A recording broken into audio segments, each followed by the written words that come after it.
22 h sur Télé Djibouti. Merci à vous de nous rejoindre pour cette nouvelle édition. Voici les titres. Le président de la République condamne avec fermeté l'attentat terroriste à Mogadiscio. Et réunion préparatoire de la première foire commerciale internationale de Djibouti. Et en Irak, Bagdad et le Kurdistan donc se donnent un délai pour éviter l'affrontement.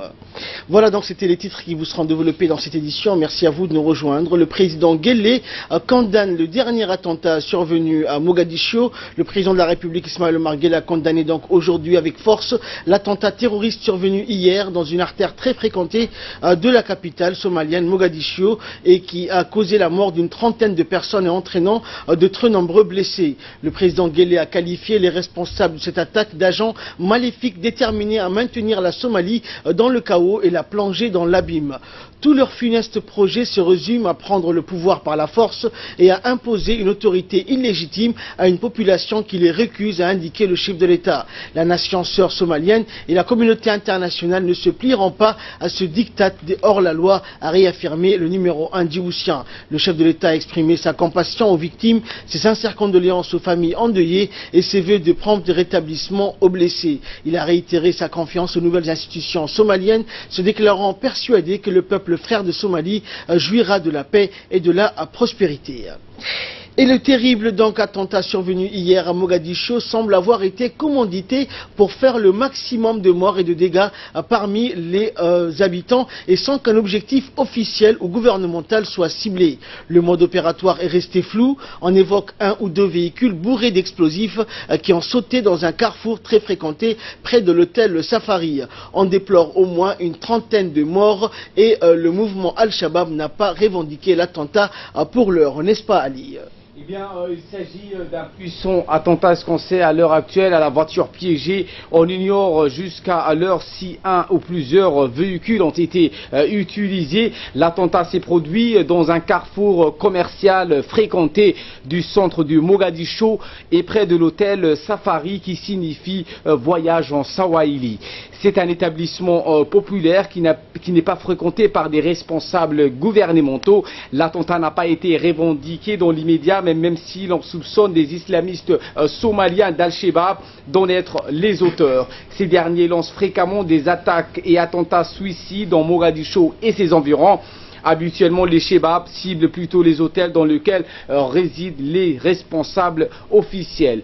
Peu après l'explosion, les services de secours ont fait état de plus de 25 corps gisant sur le bord de la route, mais beaucoup d'autres se trouvent sous les décombres de maisons détruites par l'explosion. Ce matin encore, on cherchait des corps sous les décombres. Les témoins ont évoqué une forte déflagration causée par un véhicule piégé d'une grande quantité d'explosifs, à ce qui a entraîné l'effondrement des étages à l'hôtel Akwar Ahmad, qu'il s'agit d'un bombardement aérien, genre de ce qui se passe actuellement en Syrie. Le Premier ministre somalien a parlé d'un acte horrible et a appelé les habitants à la solidarité. La mission onusienne d'assistance à la Somalie a fermement condamné des attaques barbares visant les civils. De son côté, le maire de la ville, Taïb Abdi Mahamad, a lancé un appel aux dons de sang et demandé donc aux habitants d'aider les secouristes. On le sait également, le chef de l'État Ismaïl Omar Guelleh a adressé un message de condoléances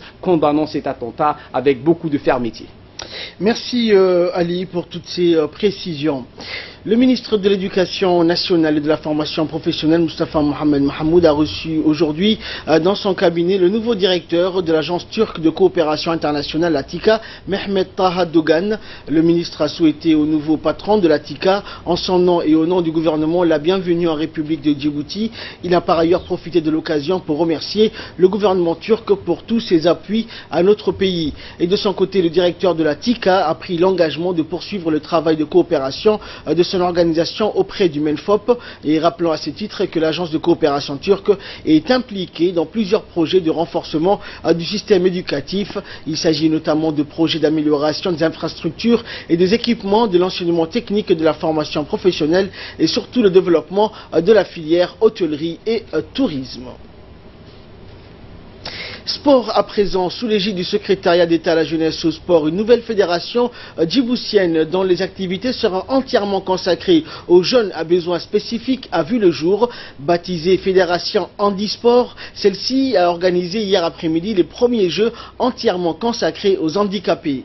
C'est en soi une première. Cette initiative répond au souhait du chef de l'État qui a plaidé en faveur de personnes à besoins spécifiques et dans tous les domaines afin que ces personnes soient totalement et socialement prises en charge. Elles doivent bénéficier des mêmes chances et opportunités que les autres. Une belle et noble initiative qui a suscité l'engouement de toutes les personnes vivant avec un handicap physique et mental. Et c'est devant des spectateurs émus et enthousiastes que plusieurs épreuves d'athlétisme ont eu lieu. Il s'agit notamment d'une course de 100 mètres pour boiteux hommes, d'une course sur fauteuil roulant pour femmes, d'une course pour surmuets sur 100 mètres puis sur 200 mètres. Cette prise de conscience et de considération des personnes à besoins spécifiques est noble à plusieurs titres. Elle préconise leur intégration au sein de la société, l'acceptation de leurs difficultés sans un regard condescendant ou leur stigmatisation.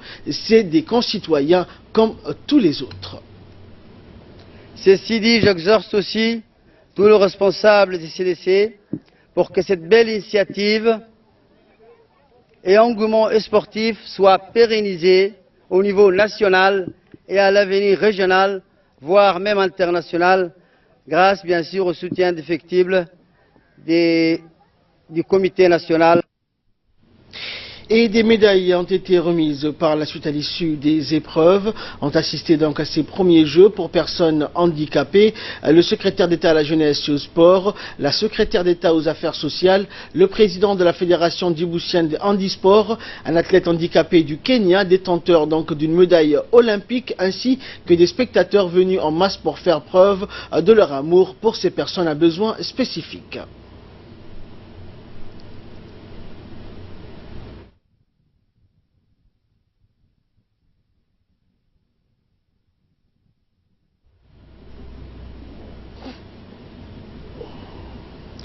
Et pour l'occasion, la secrétaire d'État aux affaires sociales, Mona Ousmane, a d'abord adressé ses vives félicitations au président de la fédération handisport pour cette initiative généreuse qui offre dans sa première édition cette opportunité de faire valoir la capacité des handicapés de montrer ce dont ils sont capables. Après chaque Jeux olympiques qui se déroulent tous les 4 ans, le comité olympique international, le CIO, organise des Jeux paralympiques.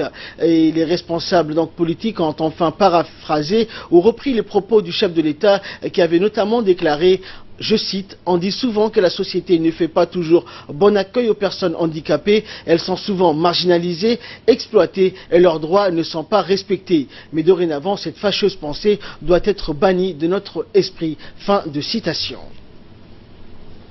Et dans son intervention à l'occasion de cet événement, le secrétaire d'État à la jeunesse et au sport, Hassan Mohamed Kamil, s'est félicité donc de la parfaite organisation de cette première édition de la journée nationale dédiée à la promotion des handicapés. Les personnes à besoins spécifiques sont nos frères, nos sœurs, nos parents, a-t-il indiqué. Cette reconnaissance des droits des personnes à besoins spécifiques s'inscrit dans le cadre d'une vision politique du chef de l'État en vue d'un développement inclusif et d'un projet de société fédérateur qui favorise l'unité et la solidarité agissante. Autre nouvelle du pays, en prévision de la célébration du 110e anniversaire de sa création et dans la continuité des commémorations marquant le 40e anniversaire de l'indépendance de notre pays, la Chambre de commerce de Djibouti va organiser la première foire commerciale internationale de Djibouti.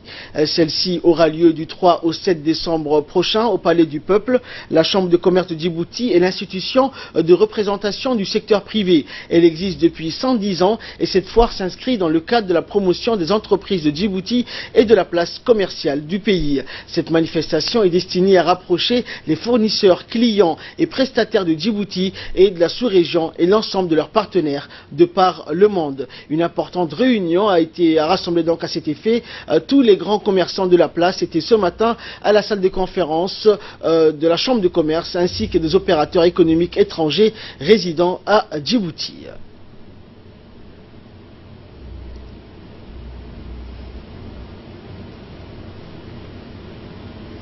De la République de Djibouti de se faire une place sur de nouveaux marchés et devoir nouer de futurs partenariats fructueux. de par sa position stratégique sur la Corne d'Afrique et ses infrastructures portuaires et logistiques uniques, nous pourrons faire de Djibouti une plateforme d'entreposage, de redistribution des marchandises en provenance ou vers les pays de la région. Et à l'issue de cette réunion, nous avons pu recueillir la réaction du directeur général de l'Office national de tourisme de Djibouti et qui est revenu pour nous sur l'importance de cette foire pour le tourisme et le folklore national. Nous l'écoutons.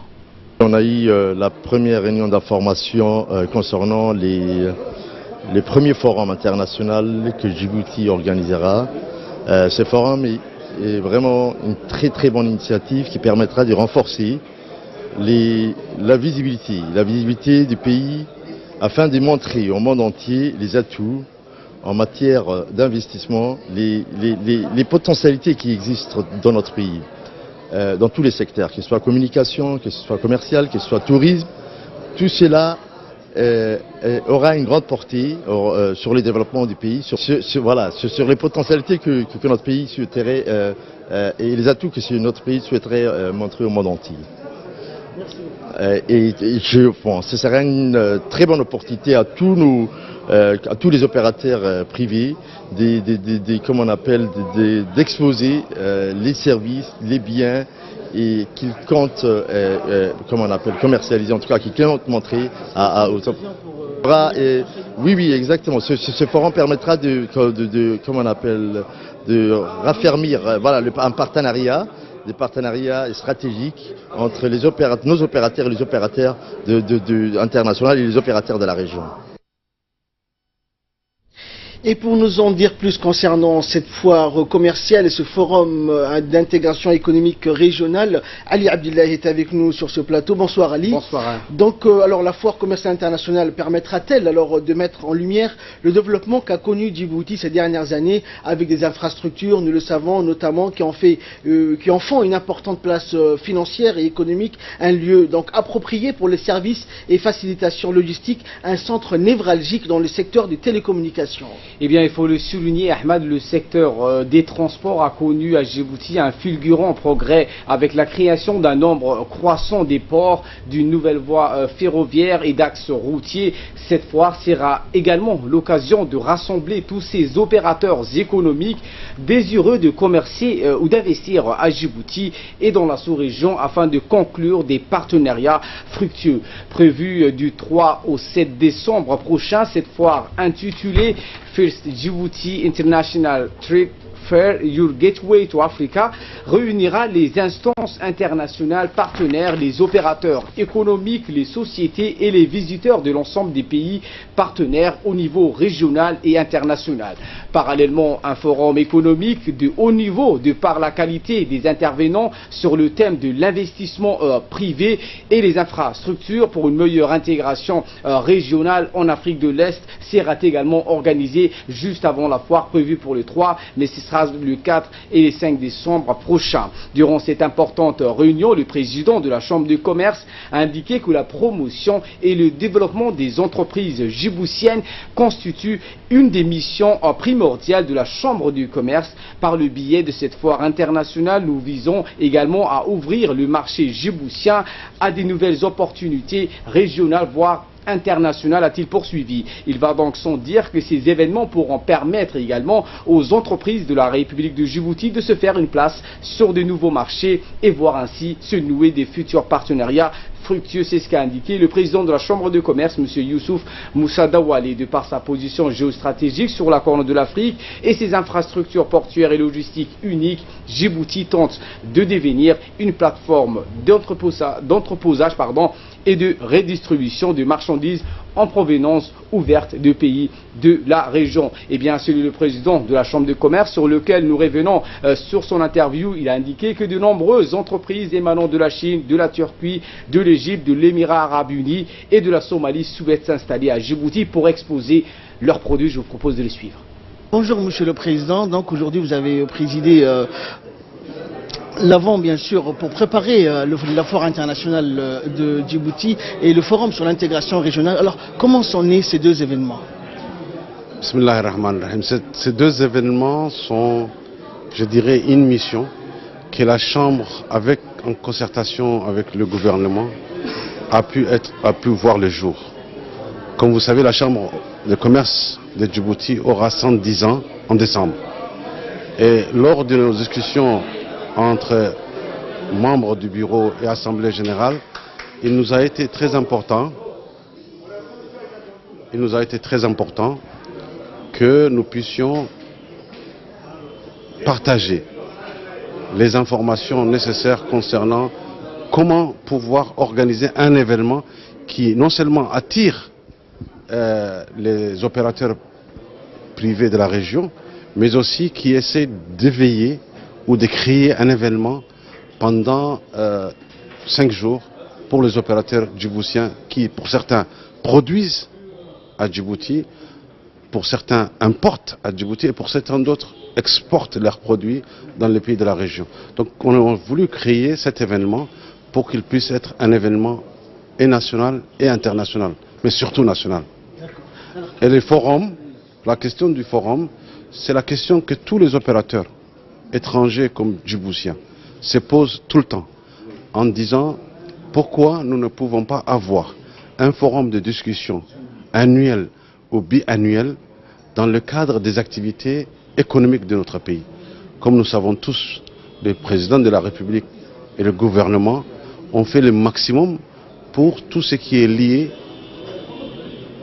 à la création ou la créativité, la création d'activités dans le cadre économique, socio-économique du pays. On en parle beaucoup des infrastructures qui ont été financées ou qui ont été construites.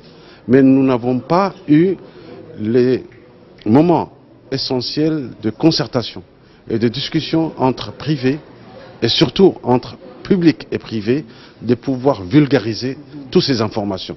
Donc c'est une des raisons que le forum aussi fera une attention particulière sur les infrastructures existantes, mais aussi sur les infrastructures à venir et de ce qu'on peut en faire, sachant que Djibouti est la porte d'entrée du COMESA et de 400 millions de consommateurs.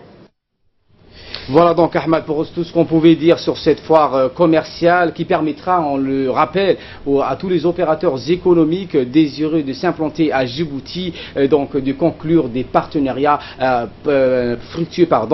Cette foire est prévue pour le 3 et le 7 décembre 2017. Merci Ali pour toutes ces explications.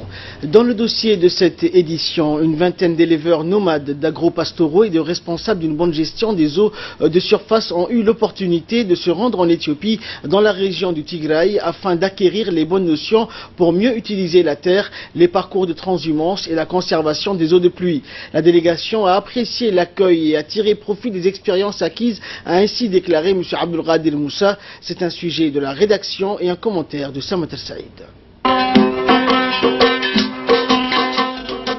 Afin de renforcer les capacités des acteurs et des bénéficiaires du programme de mobilisation des eaux de surface et de mieux conserver les sols, une forte délégation du ministère de l'Agriculture s'est rendue récemment en Éthiopie, dans la région du Tigray, pour une mission d'études et d'échange d'expériences.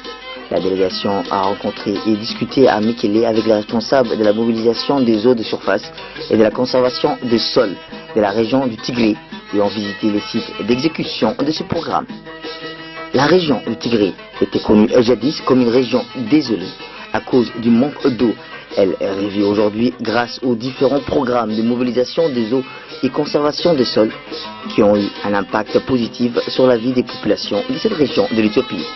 Grâce à ce programme, exécuté depuis plusieurs décennies, la région du Tigray est prospère.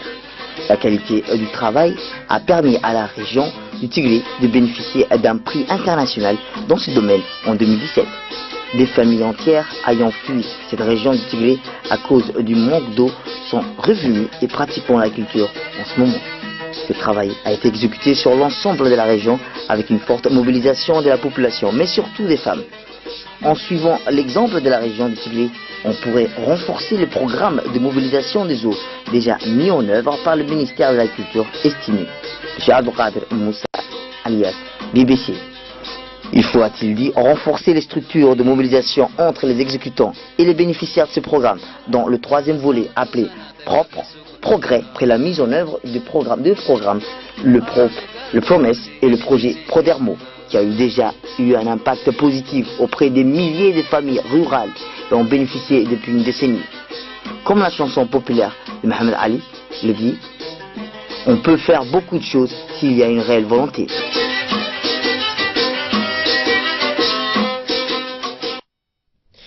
Et à l'instar du reste du monde, la République de Djibouti a célébré ce dimanche la journée internationale de la femme rurale. Et en effet, pour la célébration de cette journée organisée par le ministère de la Femme et de la Famille, des festivités et commémorations ont eu lieu donc un peu partout sur le territoire national. La ministre de la Femme et de la Famille, Moumine Ahmed Hassan, s'est rendue dans la région de Dikil pour la célébration de cette importante journée pour les femmes vivant dans les régions de l'intérieur et dans les zones les plus reculées du pays. Nous venons donc de recevoir les premières images des festivités de cette journée dans la région d'Obok. Et c'est en collaboration avec l'UNFD et l'Union africaine que le ministère de la Femme et de la Famille a organisé une cérémonie donc à La'assa dans la région d'Obok et présidée par la secrétaire générale du ministère de la Femme et de la Famille, Yasmine Salem. Cette cérémonie a vu la participation d'une représentante de l'UNFD, des autorités locales, du vice-président du conseil régional, des représentants de différents départements ministériels, notamment le ministère délégué à la décentralisation ou encore le secrétariat d'État aux affaires sociales.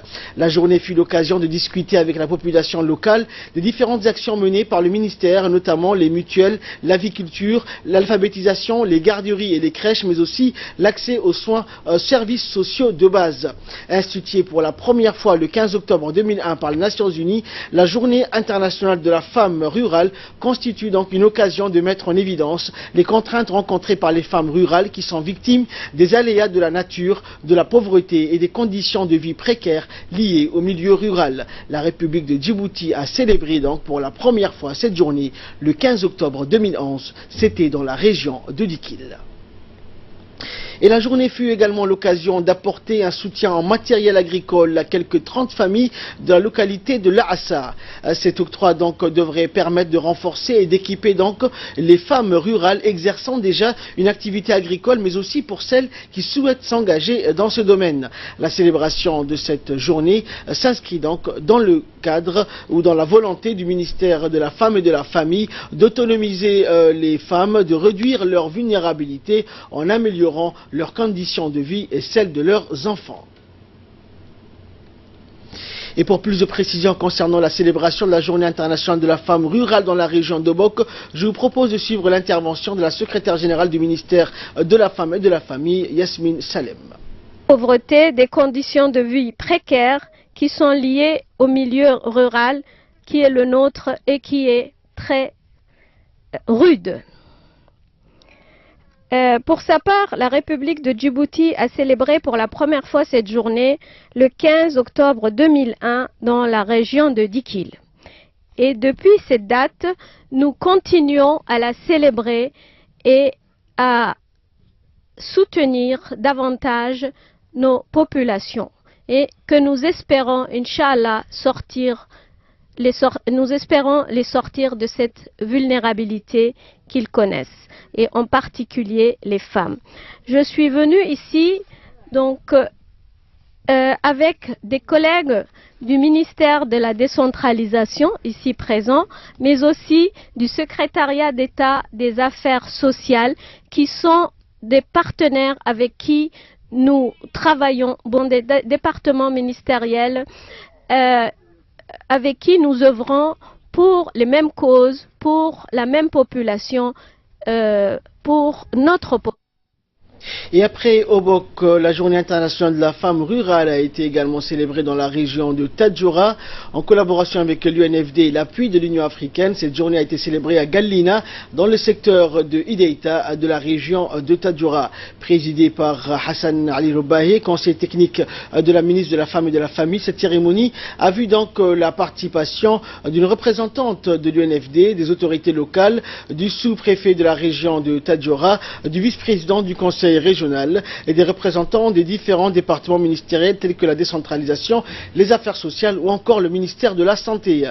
La journée fut l'occasion d'apporter un soutien en matériel et kit de stockage d'eau à 30 familles de Gallina. Cet octroi donc devrait permettre de renforcer et d'équiper les femmes rurales. La journée fut également l'occasion de discuter avec la population locale des différentes actions menées par le ministère, notamment les mutuelles, l'aviculture, l'alphabétisation, les garderies et les crèches, mais aussi l'accès aux services sociaux de base.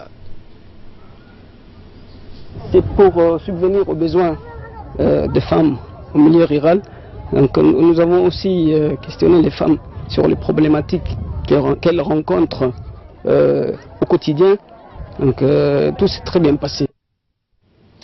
Également dans l'actualité, sous l'égide du comité international olympique, en étroite collaboration avec le comité national olympique et sportif djiboutien et le comité olympique de la Somalie, une formation d'entraîneurs somaliens de handball de premier niveau a été organisée au centre technique de la fédération djiboutienne de football. Cette formation va se dérouler du 15 au 24 octobre 2017. 15 personnes, dont 3 filles, vont bénéficier donc de cette formation qui sera dispensée par un expert égyptien, Efat Shater Ahmed.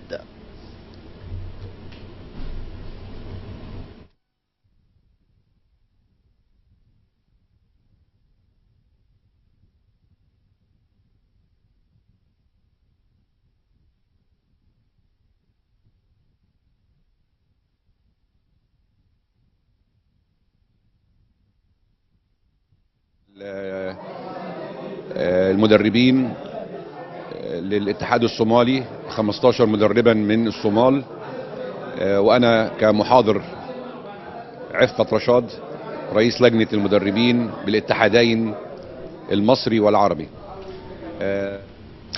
Et ce communiqué émanant donc de l'Office de la voirie de Djibouti qui indique dans un souci du respect de la salubrité et de l'environnement que l'OVD, l'Office de la voirie de Djibouti, informe qu'il est strictement interdit de déverser les déchets de construction, de démolition ou de divers autres matériaux sur les espaces publics et les terrains vagues de la ville de Djibouti et de ses périphéries. À cet effet, le seul endroit autorisé à accueillir donc ces déchets est le centre d'enfouissement technique de l'Office de la voirie de Djibouti situé à Douda. Tout contrevenant s'expose au paiement d'une amende forfaitaire et en cas de persistance ou de récidive, les récalcitrants feront l'objet d'une poursuite judiciaire. Fait divers à présent, toujours dans le cadre de la lutte contre l'immigration clandestine, dans la nuit du 14 au 15 octobre dernier, les gendarmes stationnés au poste du lac Assal ont encore une fois mené une opération de ratissage dans la localité de Laïta et de Amotabisso. Au cours de cette opération, les gendarmes ont interpellé 110 immigrés clandestins, dont 7 femmes d'origine éthiopienne désirant tous se rendre dans les pays du Golfe. Ces migrants donc ont bénéficié d'une assistance humanitaire en eau et en nourriture par les éléments de la gendarmerie nationale. À l'issue, ils ont donc été reconduits aujourd'hui, 15 octobre, à la frontière du Galilée avec les moyens roulants de la gendarmerie nationale. Et page nécrologie pour clore l'actualité nationale. Suite au décès de l'ancien ministre Feu Ibrahim Idriss Djibril, des hautes personnalités ont adressé donc les messages de condoléances à la famille du défunt. Né en 1948 à Obok, le défunt Ibrahim Idriss, homme politique djiboutien très respecté, laisse derrière lui une veuve, 10 enfants et une nombreuse famille. Il a débuté sa carrière à la santé et par la suite avait occupé plusieurs postes ministériels, et avant sa disparition, le défunt était membre du Conseil constitutionnel. En apprenant ces douloureuses disparitions, le Premier ministre Abdelkader Kamel Mohamed adresse ses condoléances les plus attristées à la famille et aux proches du défunt Ibrahim Idriss. Et pour sa part, depuis Moscou, où il est en mission, le président de l'Assemblée nationale, Mohamed Ali Ahmed, et l'ancien Premier ministre Mohamed Dileta, ainsi que les ambassadeurs de Djibouti à Berlin et à Moscou, respectivement Adan Mohamed Dileta et le docteur Mohamed Ali Kamil, ainsi que les autorités de la région d'Obok, s'associent à la douleur de la famille et adressent leurs sincères condoléances les plus attristées à toute la famille, amis et proches, notamment à la veuve du défunt Fatouma Abdelkader Moussa et à son fils Abdelkader Ibrahim. Il prie le bon Dieu de l'accueillir dans son paradis éternel. Inna lillahi wa inna ilayhi raji'un. Et de là, nous passons à l'actualité à travers le monde avec Asma Aboubakar. Bonsoir Asma. Alors, au moins 5 personnes, nous allons parler d'abord de l'Irak, où Bagdad et le Kurdistan se donnent 24 heures de plus pour éviter l'affrontement.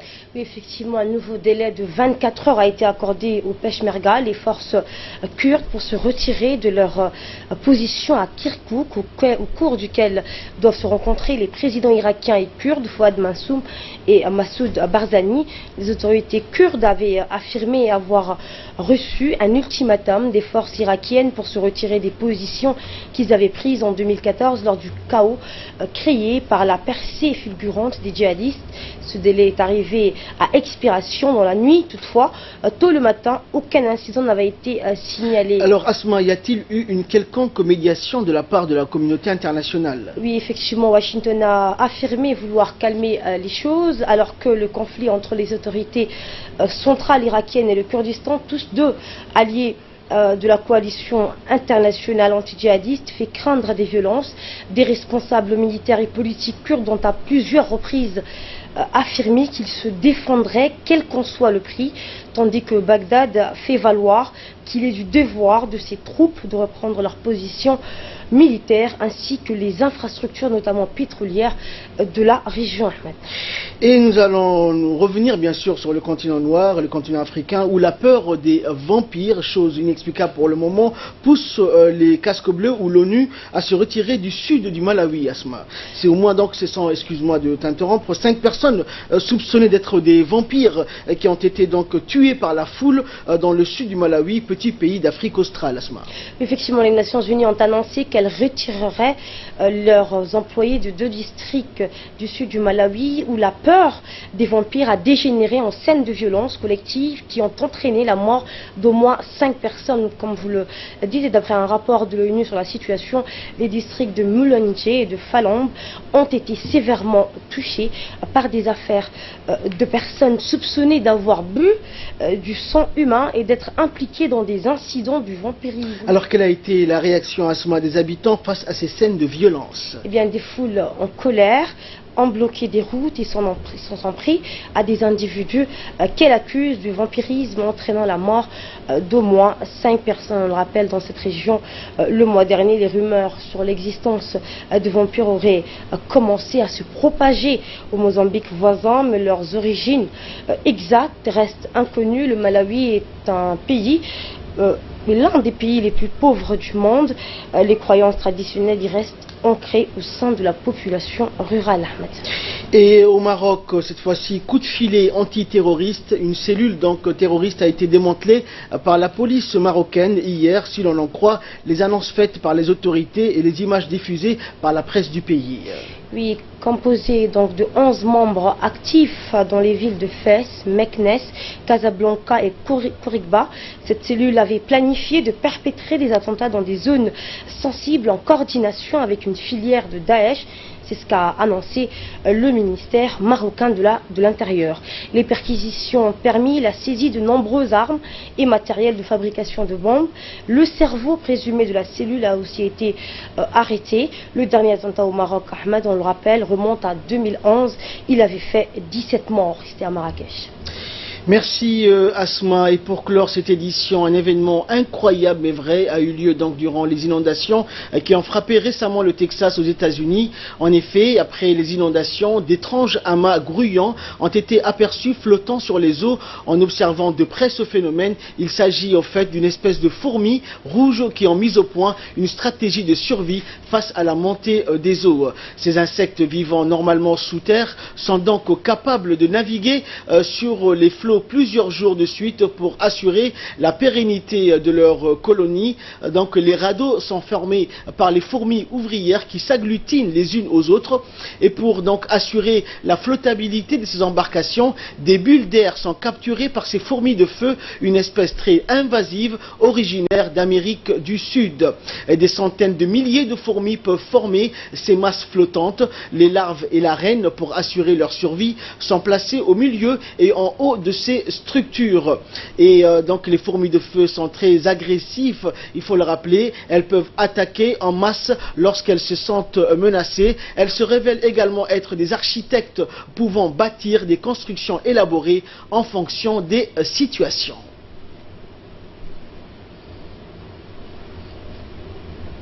Voilà donc, c'est sur ces images que prend fin cette édition. Merci à vous de nous avoir suivis. Excellente soirée sur Télé Djibouti.